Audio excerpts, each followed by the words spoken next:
fio e o tua ko tamai alo me lau mari manioni tapatu ki hau e fonua king tu powono pa ku kore ki whakamalumalo atu e ngahi tala whakatapu kotoa pe whaawat pe mehe Ofisi koia e Siasi Uesiliana Tau'ataina o Tonga i Aositelelia. Ta moko e whenga maria ko ni ki fakahoko atu tau polokalama ki efiafi ko ni. Whiwhia kuloto taritari ki mautolo ho ek mo kainga ki he polokalama KAKAPA atu o efiafi ko ni. Taritari ki mautolo i wafa ho tau eiko sisu kalaisi. Taonga mo mawa efiafi. Whiwhia ya mokeresi efiafi ko ni. Hiri ko ni whakaonga tu ai malanga tangata'eiki Faifekau Pule Vahefonua ne fakahoko ia i he aho walu o Lahi i he Falelotu Senituli i Tonga. Pea koe ves malanga to oia pea me he KOSIPELI hono hiktohi evangelio ko ma'ake vaheono pea koe ves wha. Koe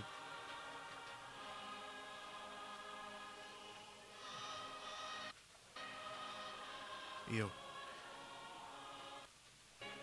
hiri koe ni koe whakahokati malanga angamaheni whakataha pea moe sekeritari paanga koia o Vahefonua Aositelelia i he Ofisi TAKAUA.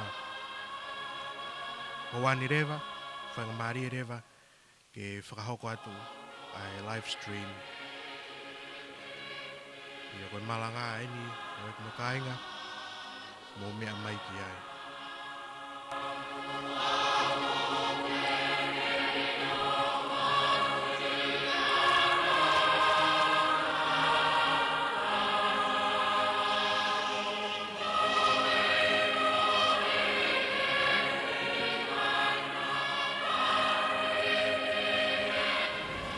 Tape moe a whio ai tolu tahai o tua koe tamai e moe alo pe me lau mare maonioni. Tapu ki he potop tap koeni. Tapu ki a lontangi o wanukuluka. Maho eiki. Tapu ki wharematapure.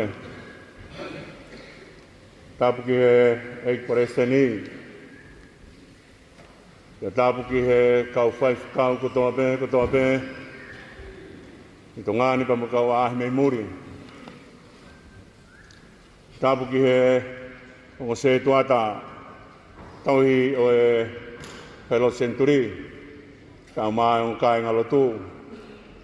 Mo kau maulakang kotoa pe.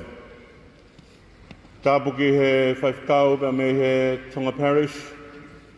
Mai whahiwa pe pehe ke kauhiwa eiki ko whai hono whakamalo ia ko hui ka whakalangang o tunga ko whenga ka tāpu ki hakau ahi kotoa pe mo mea mai ke me ngai whanua muri ki tau Sapate heni hange ko e mea e parestenia nea whi kulawa ki tau ki Sapate umaa hakau ahi kotoa pe. Pangata te au whai ki tua ka tāke monu whamonua koloa. Pangare wahe ai whailotu tupu ani e omi ko tau inas si kāinga ko toa be mei muri. Potfolfola e tō ke whamaunga kia e whakahoha'a koe ni tō bea me he KOSIPELI o sisukalaisi ono i tohe māke ono e wahe pa koe whae vesi o ki ai a ko pui wholofola koe ni ai eki. Takarea e sisu ka tek nau tolu o pehe o ki kai masiwa whakaapa e ha palofita ka i hono whanua totonu mo hono kainga o nā mo hono whamiri. Ka weinga whaibea e whatongia neongo o ki kai ha whakaapa. Whaibea e whatongia neongo o ki kai ha whakaapa. The text for this morning is taken from the Gospel of Jesus Christ according to St. Mark, the 6th chapter, and from verse 4, which reads, "And Jesus said to them, a prophet is only despised in his own country, among his own relations, and in his own house." The theme for the sermon of this morning: continue on. Even though you are being despised. The main thing that we have to do in life is to do the will of God. Whether you're going to have an honor or people will not give you an honor. When you are being despised, continue on with the power of the Holy Spirit and the blood of Jesus Christ. Ko kamatanga ho historia, ko kamatanga o hanga he tangata o ria ke atua.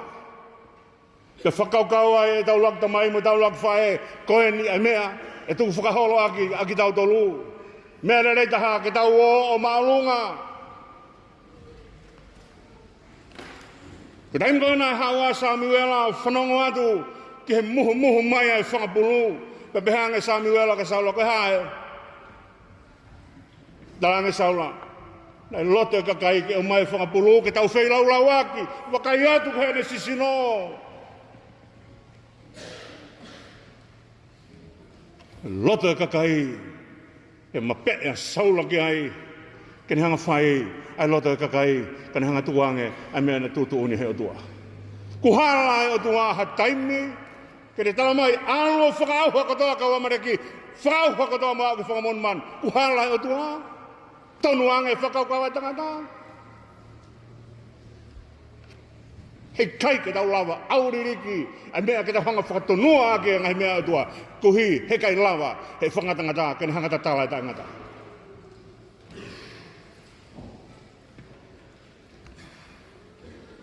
O kai ko teftoi mea nai whenga ke a sisu, ko whenga sisu, ke ne maua whakaapa-apa, i kai. Ko mea ia ku huia Getsemani, ke te tau angalolo. Ko hui kone lotu koe nai whai Getsemani, ko ta tau lolo ia o mo ui.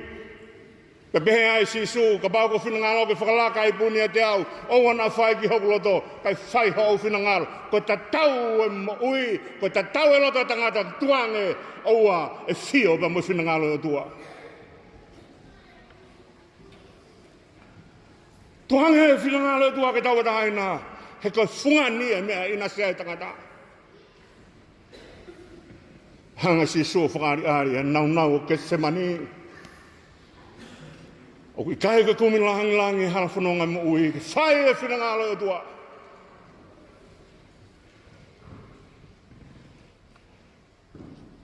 He ka mauna e kumi langi sisu. Ka me tene hai, ka hatu e langi e whakatatau ke langi o hewani. Nei whai aki e tau ui. Ko hea hato e langi awe ke whakatatau ke langi o hewani. Ka tala maina ni hanga hui hono langi whakautua. Ka ne ai ho tau tatau pe alo i hea ngai manu. Ko hea mea o whai e sisu. Ka ne whakamatala e mo ui ka te tau tolu.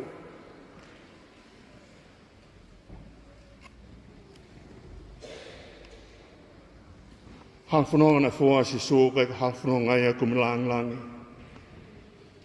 Halwhanonga ia whai whinangalo o tua. Ko lea e kone whai kone ko he vai o sai ka he whokma e kaua ko. Ano pehe, na hawa taha mahane mea kai. E kāngi sisu o ku iai e ku mea kai.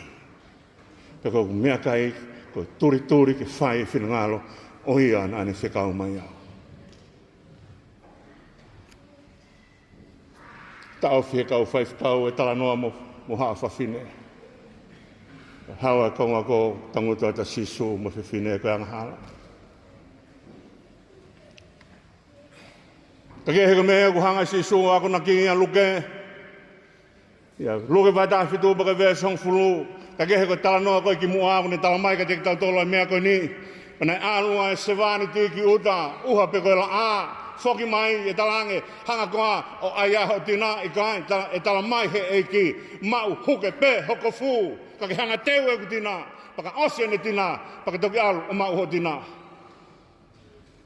paka lava katoa ia ko rea koe nko whai wholofola e eiki koe lea eni e whai he sevaniti kia te ia o koe rea e whai he kakai kia te ia koe teftoi mahino e sevaniti koe sevaniti tai ao ngai pe au ko whai bea mea nai toton ke whai koe langi e tangata ke sevaniti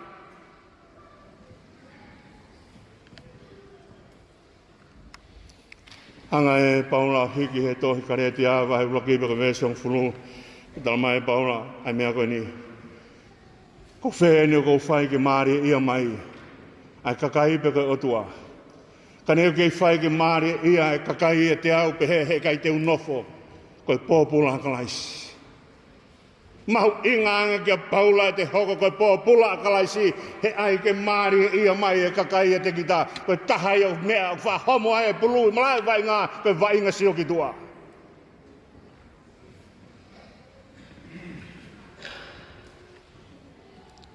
rea ia whai ake paula i ura korinto wahe ura kipa koe vesang fruma walu uni hanga tala mai ka te tau tolu a nau e kolosi ka mea ngari vare ka te nau tolu whakatau ki mate ka te tau tolu whakatau ki mo ui koe langi e ofa e tua kone tatafe mai koe whakamatana paula i ura korinto kone hau koe apentan mai tangi siu ki ha mana tangi ai karisi ki ha mea whakapoto uanga e kau siu he kaimana panau tangi ha mana o mai beha fu misa ia he kai ke toi pekia kene hanga hahaholo ngahi pure anga ka whakatau'ataina ma mata whakapolitikare ko hei ke nau maka pehake ko talu en hono ngahi ki nau tolu pōpula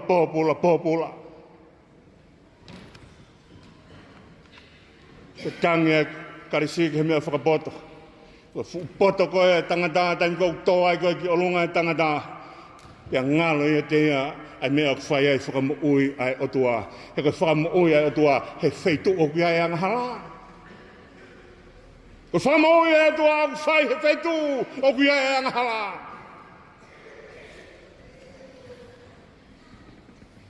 hai puri ki haa siu ko hae mana lahi tahe mamani ko whenga e whai maa ni mama matai kai uake aruhake o whawhanga toko ni mawhe. Ko hae mana lahi tahe mama ni. Ko ngahi ai otua. Ke hoko tangata. Ko mana lahi tahe mama ni. Ke ngahi otua nane hanga whau e mea katoa bea ke hoko mea efu.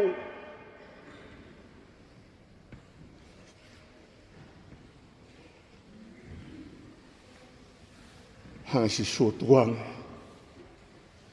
A mea kotoa be.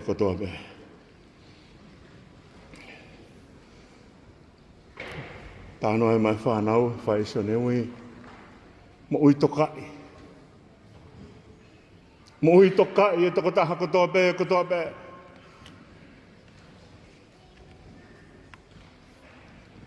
Ko whatongia kotoa be, heka mai he lakanga.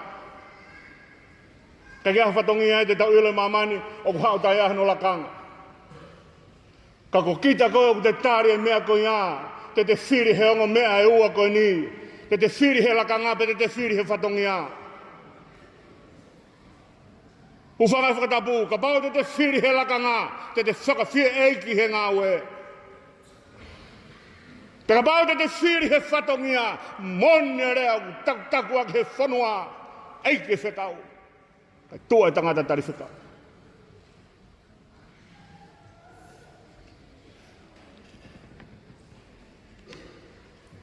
Ka mea mauinga, ki tau hanga, o whakatoka ngā, o kai koe lau mai a kakai, ka mea mauinga ia.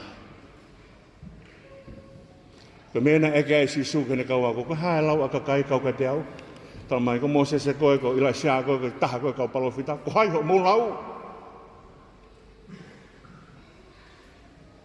Ka mea mahuinga e mo ui, o tau mau ha whakamatara sisu, me he otua, ke whai ake tau whanonga.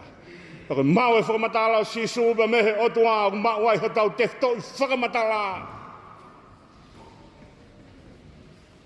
He kai ki tau mau e whakamatala o sisu mehe o tua o sangoia o kai ki tau ilo ki tau tolu. I kai ko tau ilo anga ki tau tolu o whai pa mehe ilo I. Ai mea ko hanga he o tua o whakamatala ka sisu ka te ki tau tolu.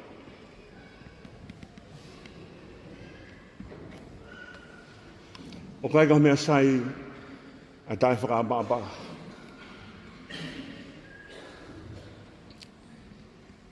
Ko ka kai go ka nau whai ai whakaapa.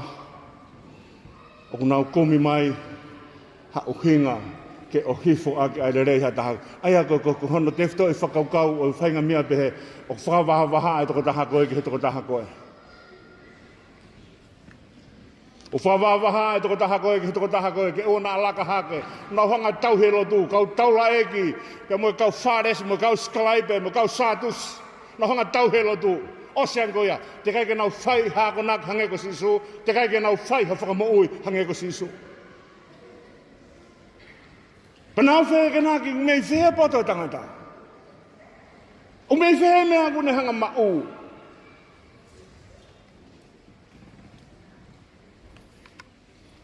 Hanga he kau he pelu. E siuta he taimna e ke te vita ke o tua te alu ki whee. O sia pekia sauna folfolanga o tua alu ki he peloni. Kun atu koe ki he peloni u hao e kau siuta. Nau mai o whakatua te vita koe tu I mahino ki he taimi koe ia ki siuta.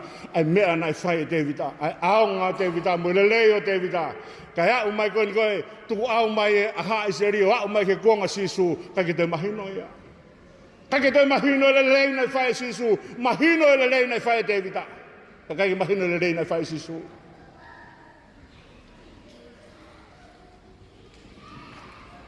Kai ke ulawe ia pukaha mena mai sāme ulaki o tuhe ulak sāme. Tako rea ia ulak sāme, unehanga mai ka te tau tolo mea koe ni, Munu ia ka nau tolu kai ke fou e whakaukau e whakatua ma te pe tu he hala kau whai kovi pe nofu he nofu angamaheni. Koe hoholo koe a tangata'eiki ne alu koe o whai angahala, pe a lata he angahala, pe a saia he angahala, o kamata me whakaukau, ma o kene tu pe ne nofu ai. Kan taim koe nofu ai he nofu angamaheni, pe ne mea o whai, koe manuk ki he lei kotoa pe. Fia lot, fia lei, fia whai kotoa. Pa me ai takata manuki. Nea uia a imisi o tua I he tapotu. A mea na au gai alu e whoha mau koloa. Malo na kai ke ala ki foi pini. Whawhetai na kai ke hanga o tua to hono imisi. Pa ne ala hei ki foi pini pa ne behe si ki foi pini.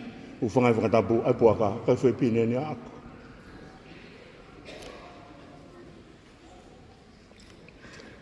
Kaya ngai ai kakai o nau nofo manuki.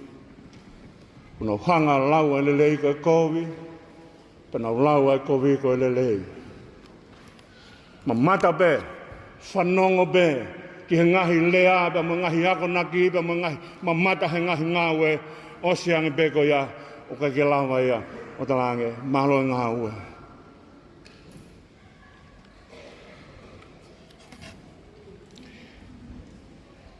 Ko rea kau ngā ue ake, ko rea e ua ngā ue ake he tau whangakui, hau mai ki tau whangatamai, hau mai ki te tau tolu. Ko rea ko whi au auhi mo whi koe. Ko whi au auhi o kutu ia o te whito he whakakaukau e au. Ko e au o oku, ka moe au e toko taha mo whehangahanga I koe ongo au I au na whi auhi. Whi au auhi. Koe au koe, moe au koe, whi koe I, o whihapai aki, koe atu kai koe mai, koe atu koe mai, koe atu koe mai. Mea ia hoko ai e whakamalo, koe tefto I koloa tau toltoka.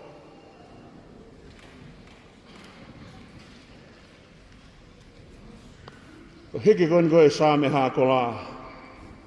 Unhanga tau mai ka te tau tolo mea koe ni oku lahi a sihova, pea ke lahi hono whakamalo ia. Lahi ho tau o tua, pau ton ke āwe ki aia whakamalo ke lahi. ko poto ia.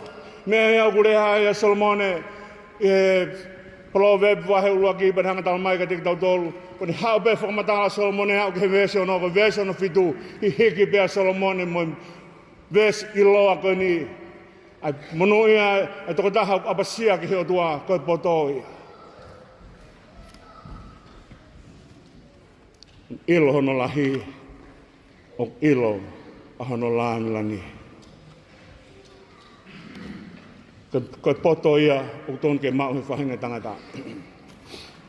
Ko more pe ia ai tangata fisika lahi mamani na tok peki atu hono hingoa ko Stephen Hawkins. Tako lau ko Stephen Hawkins kune hanga talamai e foi mea ko ni e ua. Kune hanga talamai ka tek tau tolu. O ku toi pe ne foi fika taha. Penhanga iloi ai finangala o tuana ne ngahea ka mamani. Ke asga penhanga talamai. O kuia ene fakakau ko theory e taha une hanga talamai ke panspermia. To ke panspermia une hanga mai ka tek tau tole fakakau ko ni. Tokua na ai foi cell i he palani te taha. Te hanga e haio o mai ki mamani. Ko katoa ngahi whakakaukau mo ngahi theory ai ka kai fisika mo science. O ku te kai kia hanau foi mea tēnā hongatala mai koe mea ai hanga ki ai upehe. Whakamahalo ko toa. Na honga teke ia teolosia ke ua talau e teolosia hereson whakaekatēmika. Koe hahanu hinga tokua au whai aki e tui.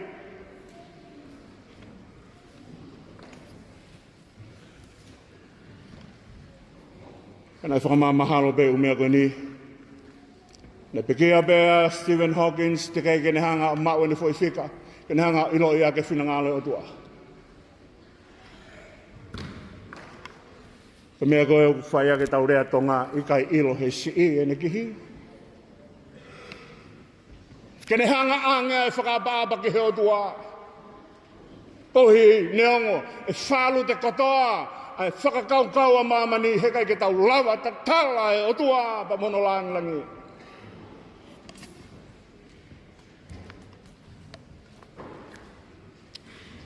Hanga si su whakari hari heni.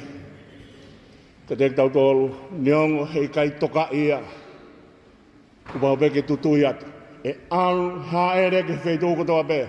Wheitu ko he kai ke toka iai. Haere peke ai. Nane afio i pehe kai toka ia, e hono whamiri, pa hono kolo ona, te nau wheke naki. Kai koe tamai a mere, ka lea si o lalo ia, huwhangai whakatapu. I kai kono whangatoko uae, i kai kono whangatoko whawhine, uno where mo whawhu e te tau tonu. Pa nau siofe ki whamiri, pa nau pehe, i kai koe tangata tu whungaena. Malo e maafu i whaamu hawa papa ki whaene ngā ue.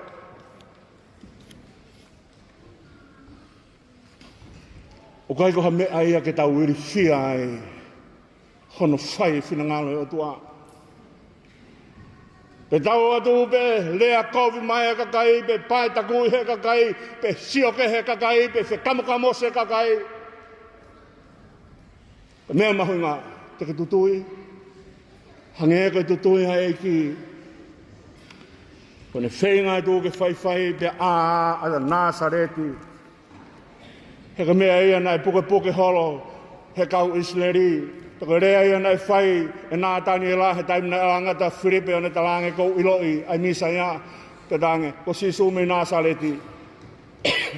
Ke peheanga rewa, a nā tani e la, he kuai hale rei e tupi Nasareti. He kuai hale rei e tupi Nasareti. I kai utau whahanga mau pēki he kolomua.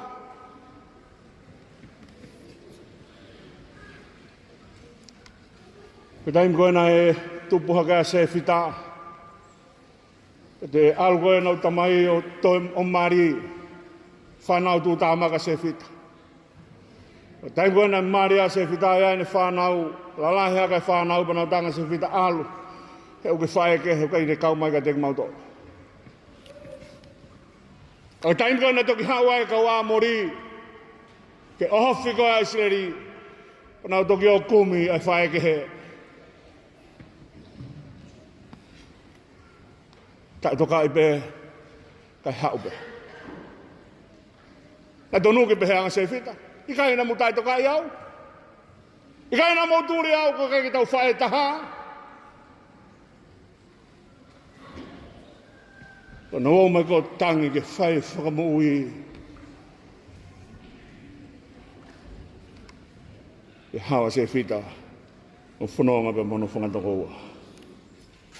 Ka mea mahuinga o ana tau urifia e whae whanangalo atua.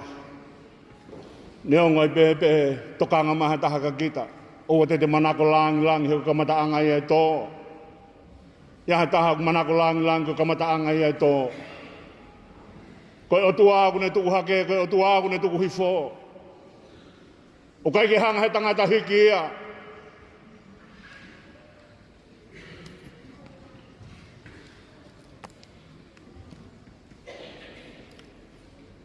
Tofo malo lakai he Konifelenisi ai whatongia i hapai. Tofo au i pe foki he taim ko wheau ai tangata'eiki pa mo waulahi pa tau i pe a hapai ko foi one. Ko tofo whetai nai whiri he Konifelenisi ke tau oki hapai ke foi one.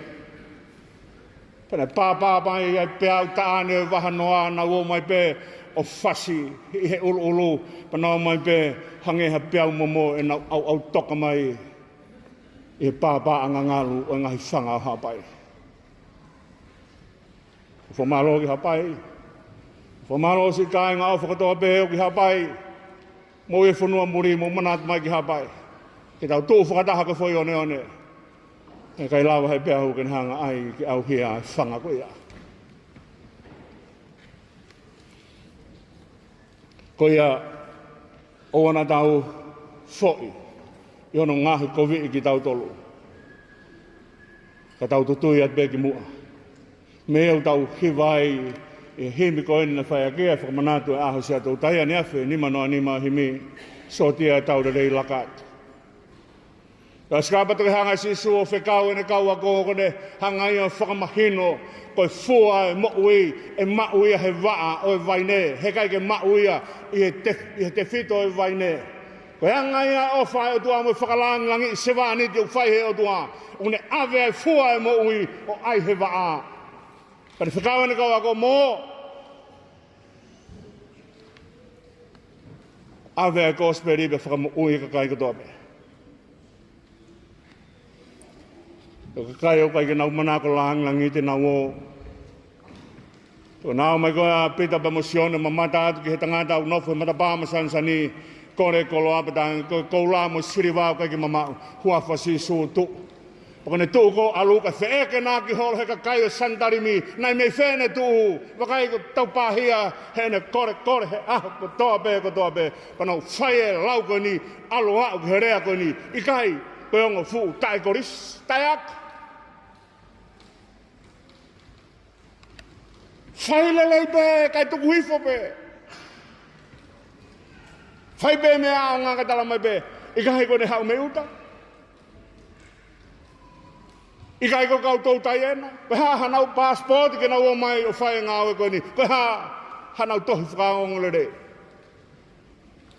Tohi whakaongo le re mo ui ko sisu. Tohi whakaongo le re mo ui ko lau maari e maani oni. Ko hui he ku tau e kohiri, ka kamata e tau mo ui pa mo e otua, e tātā sisu, e mo e lau maari e maani oni. Ke pire koe ni, te mau hifu ke ai makau Faifekau, ke pire na e uhinga ke a sisu. Te ututui atu pe, lea koe a MA'AKE na e tutui hono fufunga ki Seusarema, e tutui pe a sisu, ko hui ke ha, kene hanga o mai e whakamo'ui maa ki tau tolu. Kana e kumilangi sisu, he kai haere fuia milangi ki mamani. He kai kia langi mamani ta tau molangi.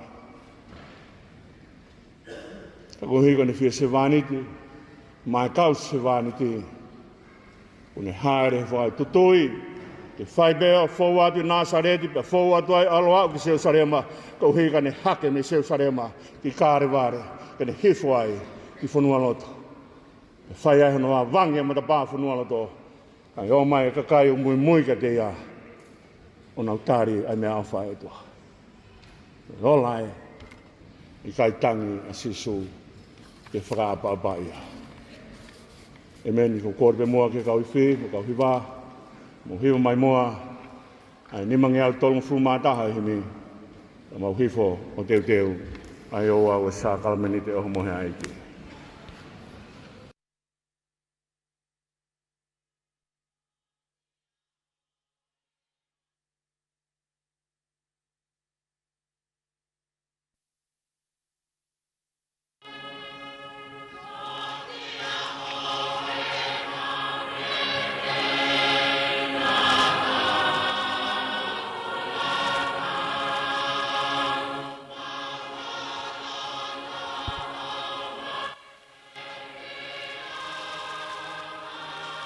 Koik me kainga koe ne la vaia ai fakahoha'a-malanga e tangata'eiki Faifekau Pule.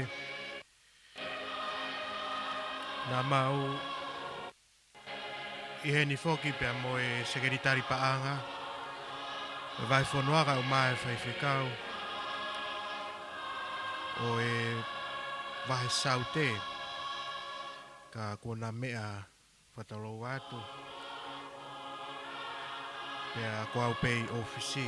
Kia tawange hoik me kainga wongo le rei atu pe ai hono fakahoko e tau polokalama efiafi koe ni. Ato ai Ofisi Lahi pa mehe ofisi TAKAUA o Siasi Uesiliana Tau'ataina o Tonga. Ato ai Ofisi Lahi tawange whaita apu kina ki mautolu. Peta mai mafi o ne atu ha keresi moha meesi o kulahi. Ko hi koe ngai whatongia ko ne hili faki o mouma mo ngai ngau hanga mai me amui. Ko ne la vaia e tau polokalama tange mo ma'u ha efiafi no ik makainga. O ata Ofisi Lahi e tangata'eiki Faifekau kai ke kore whamore atu kai lava whainga marie. Ke fakahoko hanga tonu ai polokalama o efiafini. Ka ko atu ai ni ofa. Ka ko ia pe ai fakahoko polokalama o efiafi koe ni. Ofisi Lahi atu mo mea atu akai.